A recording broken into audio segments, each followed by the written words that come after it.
perfectly sure? By Friday, October 22nd, 2 days after the dinner with her brother, Beth had decided to leave New York. Friends and family say it was clear that she intended to call it quits with tooling. She'd even left a message at her brother's Connecticut home saying she was coming to spend the night. But by now, something else was becoming clear. Tom Tooling was not better get back over here. Go. He wouldn't leave her, and he followed her, and she said we ended up in the Metropolitan, and she said I was standing there in front of this painting, and it was an incredibly dark painting, thinking, this painting reminds me of Tom Tooling. As bizarre as it sounds, that was the moment that later told Leslie that Tom Tooling picked to propose to her. He chose the most public place possible, a gallery in this world-famous museum, the Metropolitan Museum of Art.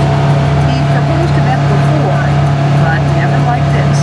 He pulls this ring out, gets on his knees, and proposes to her again. And she said, she didn't feel safe enough to say no.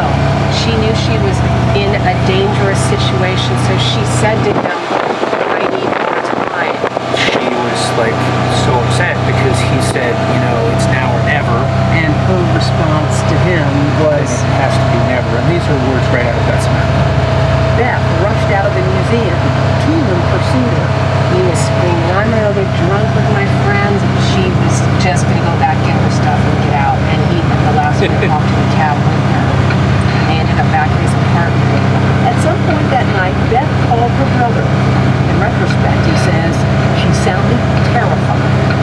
Her words were very